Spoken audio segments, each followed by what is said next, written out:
Hey there everyone, welcome back to the Dan Cave and welcome to a video build of the Revell 1/25th scale Corvette C5-R in the CompuWare scheme. So another video build. This time it's one of the Corvettes. I've got a whole bunch of these in the stash, a couple of C5s, the C6, the C7. So I'm going to start with this, which is the US boxing of the C5-R. So relatively short video. You know, sit back, relax, put your feet up. Don't forget to subscribe. Don't forget to like the video. Feel free to leave a comment down below. All the usual stuff. Because it's quite short, I'm just going to dive straight on in. So let's head on over the bench. Let's see how this build goes. And of course, I'll be back at the end for some final thoughts. So there we go. Pop on over and let's see how the build went. So this is the US boxing of the Corvette C5-R CompuWare car, the number 50 car from Le Mans 2003. Driven by Oliver Gavin, Kelly Collins and Andy Pilgrim, which went to second in its class behind the Ferrari 550. So, usual place to start, look at the instructions, get a feel for what body parts are going to need to be prepped and body colour, understand some of the fitting sequence as well. Some of the sprue gates on these Revell kits are really massive, so some heavy duty files are needed to get rid of some of them. But once that's done, it's back to the usual seam removal process using some UMP sanders. Because it's a white body, it was hard to see the seams, so I decided to run over them with a Sharpie just to highlight them a little bit. And that makes it easier to spot where I'm going to have to sand back. So once all that seam cleanup is done, it's over for some UMP grey primer, 2 to 3 coats. And that provides a good matte coat, which will also help visualize any surface defects, any seam lines you've missed, etc. Which I think on this kit I did miss a few, but back to do a little bit of sanding and then a respray of the primer, and that's normally absolutely fine. So once that primer is nicely cured after about 24 hours, it's Zero Paint's Xenon Blue, which is using my UMP Apex for metallics, about 20 psi. And I think I end up laying down first thin coat, as you can see, slowly building up the paint. I'm going to speed up the footage and then jump to coat number 4, which will be my final coat, because I think that gives me the absolutely perfect blue colour for this Corvette. No sign of any primer sneaking through, and I think that looks absolutely fantastic in that slightly metallic blue paint. So the back of the car is in black, so I'm going to mask off some of the blue paint once it's nicely cured, using some of the thinner Tamiya tapes just to outline where I'm going to mask, then use the wider tapes and then some cling film just to cover up any of the blue paint so we don't get any overspray. And then I am using X18, a semi-gloss black, through one of my other UMP Apex airbrushes. So once all that is done, it's time to put down some carbon fibre on the rear wing. The end plates are going to be carboned. Basically I've cut my own templates for the end plates, basically using some masking tape, using some Tamiya carbon fibre. I can't remember which sheet, I think it's one of the twill weave patterns. And then it's onto the main body and all the decals on the main body. And of course I'm going to speed up the footage so we can just race through and get all the decals down using the UMP decal solutions. Normal, strong and extra strong. Probably not using extra strong on these Revell decals because they're actually very good and they all go down very, very nicely. So I have gone back to using microset for some of my decal work. Just because I find it helps with initial kind of decal placement. Once the decal's in place, then remove any of the excess water and then use the UMP decal solutions, plus some heat of course, to get a very good decal application, and that normally works very, very well for me.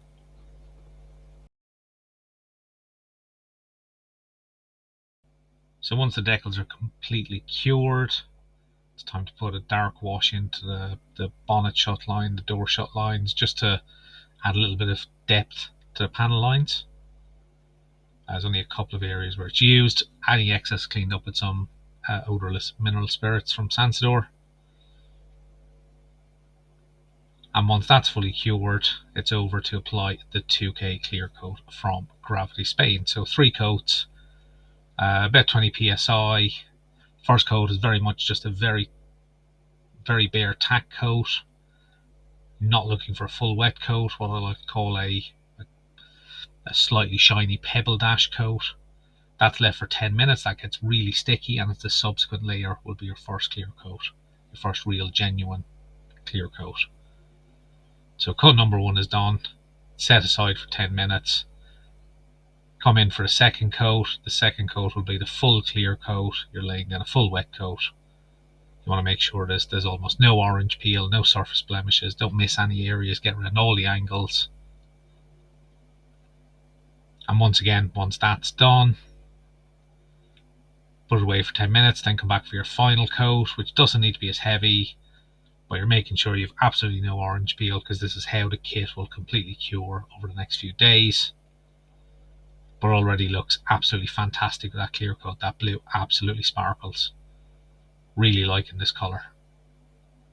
So once that's set aside to cure for 4 or 5 days, however long, it's time to get working on all the chassis parts, roll cage, etc. So I've got one of these D-Space sanders. Sometimes this is just relaxing to use. Does work very well. Nowhere near as aggressive as I thought it would be. It's actually really good. It gets into some awkward places that sometimes other sanders can't get into. I still, of course, use my favourite UMP sanding sticks. Sometimes it just depends on the mood I'm in, which tool I will decide to use. But nonetheless, so the seats on this have moulded in detail, so I'm just using a very aggressive rotary tool just to remove any of that surface detail. Once all those parts are prepped, it's back over to the spray booth and time to prime some parts again. And once again, the chassis is going to be primed in UMP grey, because that's going to be painted in the body colour, as is the roll cage. And those items can, as is normal, get set aside for a few hours. Engine components were all primed in UMP black. It's time to come in with some Alclad, I think it's aluminium, using a slightly shinier aluminium for the gearbox and diff. Again, just a couple of different shades of metallic colours. Most of this detail is not going to be seen, but I'll know it's there and it's worth doing. So while that's done, the other primer has been curing away. Time to go back and add in the body colour. Don't need to be as precise with the body colour in these parts. They're not going to be clear coated. They just have to look reasonably good. And for this roll cage and chassis setup, there'll be some brush painting later as well. So plenty of carbon fibre. There's front splitter, rear diffusers, using some Tamiya twill weave, I think it is. I can't remember which number it is from Tamiya's carbon fibres. But they are very good. They go down very well. They respond to UMB decal solutions absolutely brilliantly. They conform very well. They don't rip very easily. But be patient, get them all down. Front splitter is done. Rear diffuser is done as well. Rear diffuser is a bit chunky looking, a bit overscale, I think. Photo etch set would be absolutely brilliant for that. But nonetheless, I don't have one, so just stick with the kit parts. Underneath the engine, I'm just going to put down some bare metal foil, just to show some heat shielding type stuff that would typically be in an engine bay. Again, it just adds a little bit of detail to that engine area, and that's where the engine block is going to sit. Gearbox and diff and drive shaft, prop shaft go in like so. The main kind of central transmission tunnel, that's been primed in UMP black. There's a little bit of detail painting, some metallic paints for things like the rivets. That's spotted into place. Seat belts have been added to the seat. Fire extinguisher has been done in red, as most fire extinguishers will be done. Things like pedals were all painted up, dashboard was painted up, and some amount of assembly can begin on this interior area.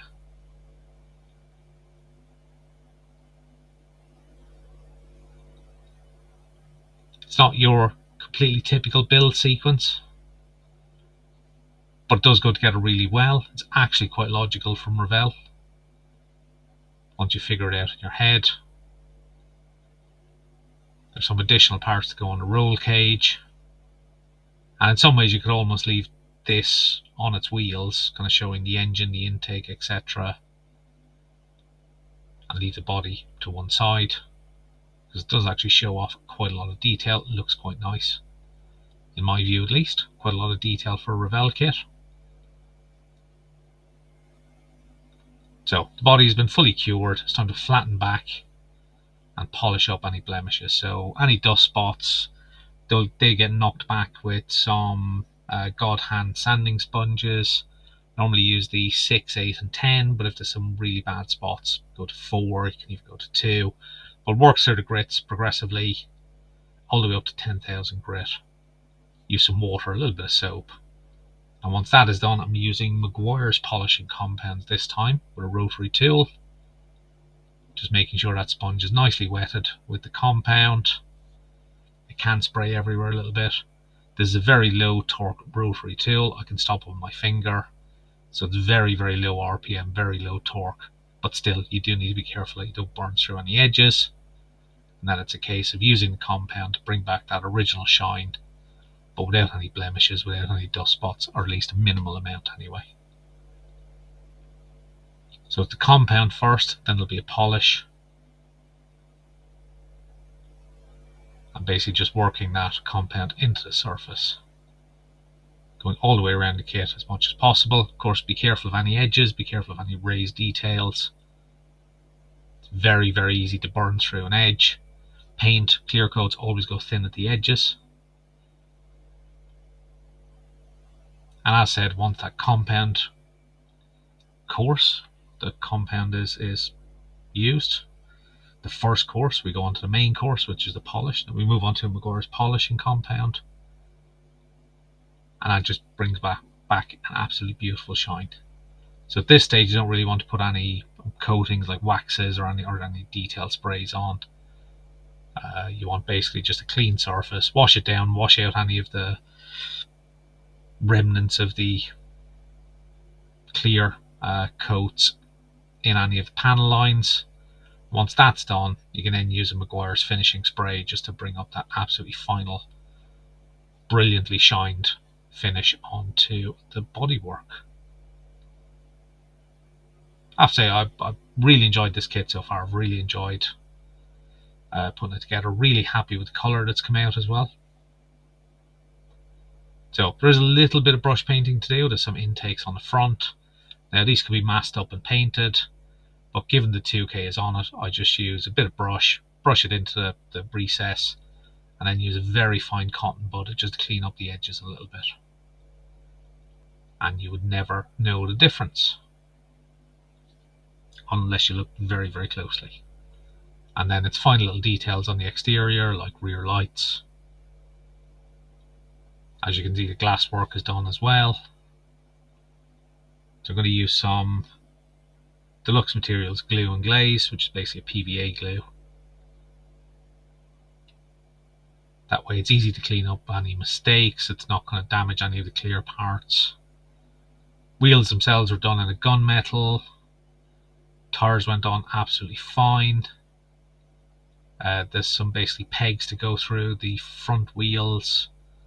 They need a little bit of forcing in, they're a little bit loose, but once they're in place, they're absolutely fine. They might need to be drilled out. Just check the diameter, drill them out a little bit. Again, Revell change wheel attachment systems on every kit. But nonetheless, that's part of the final steps. Time to get the body onto the chassis. Obviously carefully maneuver it on, make sure there's no fouling of parts, make sure you're not damaging anything, overstressing anything. And that body should, hopefully, slip over all 4 wheels. So sometimes it's just a little bit of case, just a little bit of manipulation. Just carefully pushing things through. You don't want to damage anything at this stage. And as you can see, eventually it does pop in place. And just go around and check, make sure everything is fitting together snugly. Make sure everything's aligned and straight.